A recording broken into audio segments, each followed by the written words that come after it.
When you drive a Chevy, it's time for a fresh approach and a new perspective. And find the Chevy that's right for you. Find new experiences, find new roads. Chevrolet. Hello again, everyone, and welcome back to the Missouri Sports Network, MissouriSportsNetwork.com, where everyone has a home field advantage. As always, presented by Lyon and Labor's Local 663, who remind us to drive safely in work zones. Those folks want to go home to their families as well. As we continue around the state, talking of fall preseason sports, we bring in Park Hill Central Rebels head football coach Corey Schweiss and the state champion in Class 3 a year ago. Coach Schweiss, thanks so much for your time today. Thank you. Glad to have you. It's nice to be talking football again. It is indeed. It happened so quick and didn't feel like there was hardly any summer. No, it flies by. Tell us a little bit. Obviously, coming off of a state championship game, it was 48-34 last year in the state championship game over Seneca. What are you having to replace due to graduation, and who are some of the folks having to step into those roles? Well, we're essentially replacing everybody, for the most part. We had Jackson Jones, who was a junior linebacker last year that was two-time All-State, and Hayden Carver on the offensive line that, was a third-team All-State selection. But other than those two positions, pretty much everybody, is gone. So we're going to be definitely replacing most of the team this year.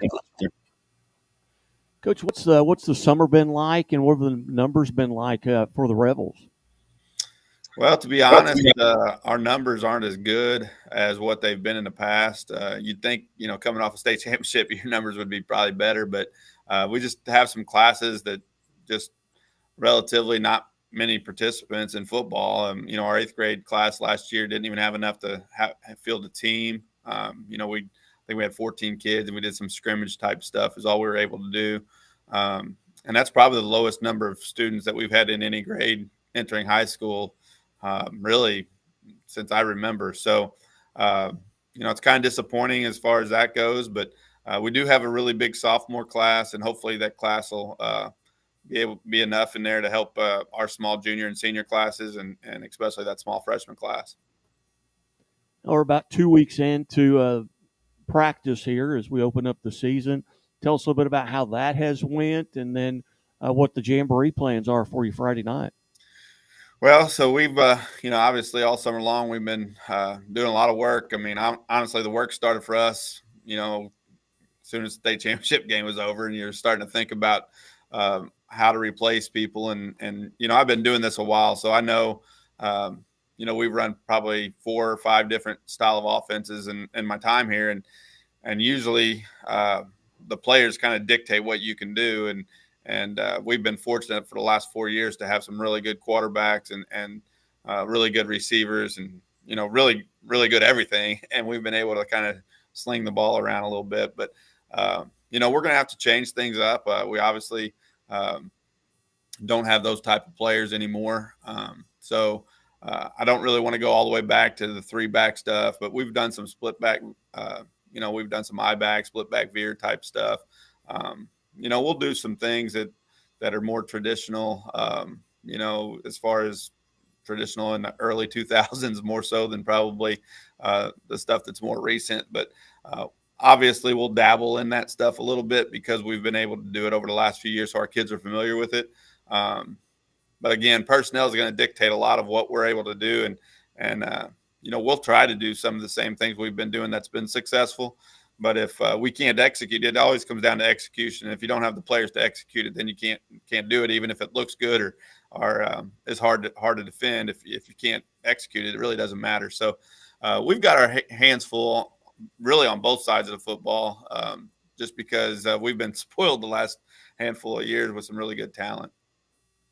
As far as the Jamboree goes, we do play down at St. Gen on Friday.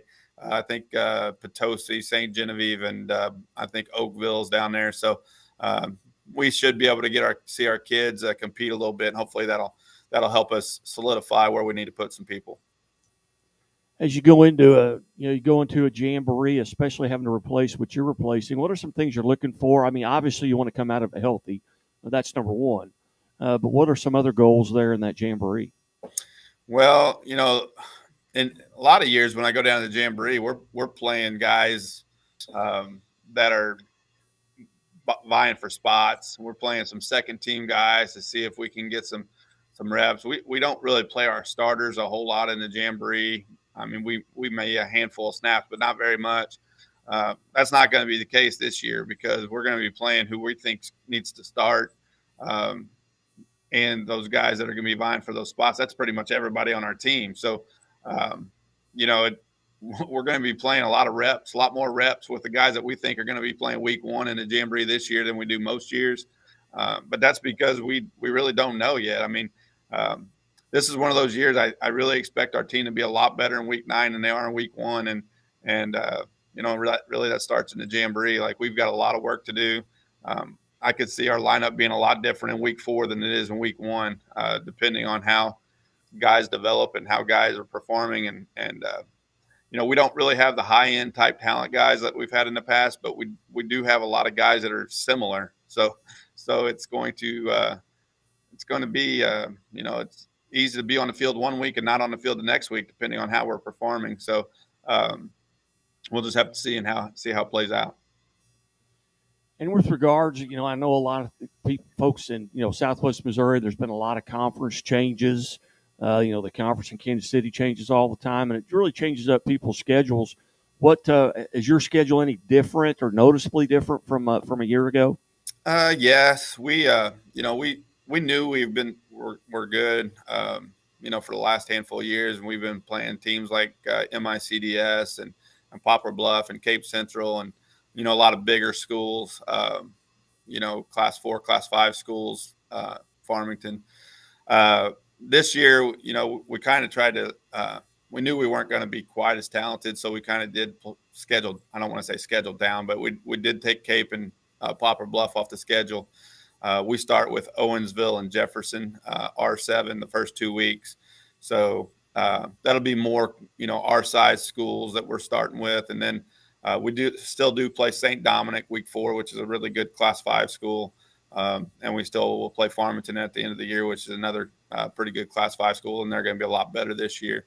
So we still have a couple really good competitive non-conference games, but now, we've added Valley Catholic to our conference a couple years ago. So that obviously makes our conference stronger. And I think teams like St. John and Potosi, Fredericktown, those teams in our conference will be better this year as well. So our schedule is probably, if you were to compare it to last year, it'd probably look a little bit easier, but we still have quite a few really good teams because Dexter, is a non-conference team that was really starting to make some really good strides toward the end of last year.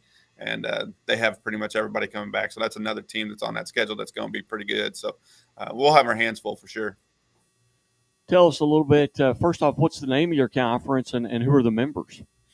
So we're in the MAFC-wide. It's the Mineral Area Football Conference, our Mississippi Area Football Conference.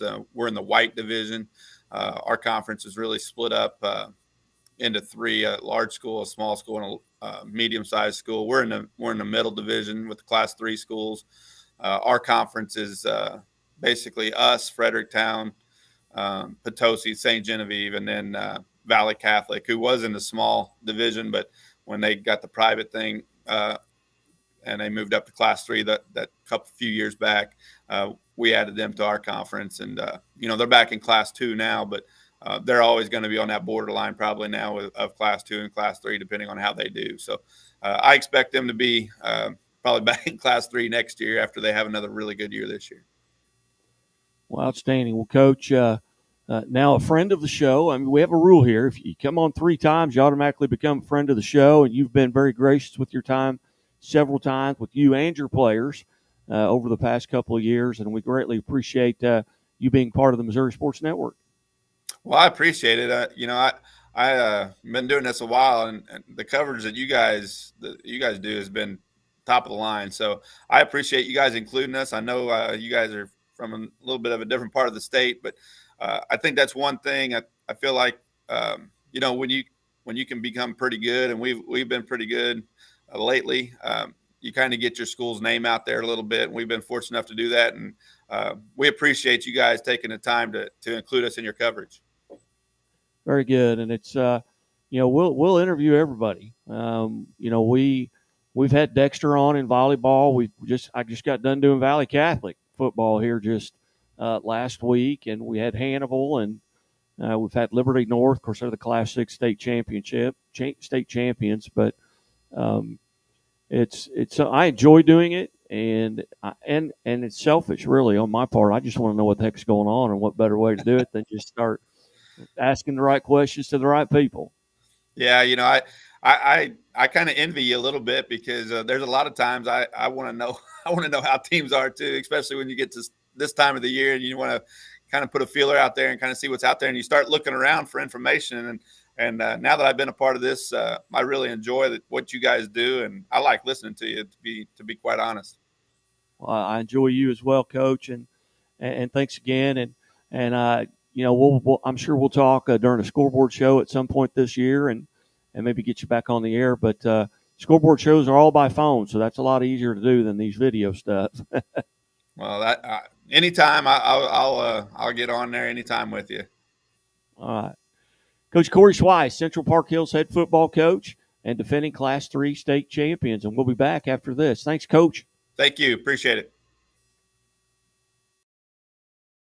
Your life greater. It starts with affordable options to meet today's needs and tomorrow's dreams. From smart account options that fit your style to flexible loans for what comes next.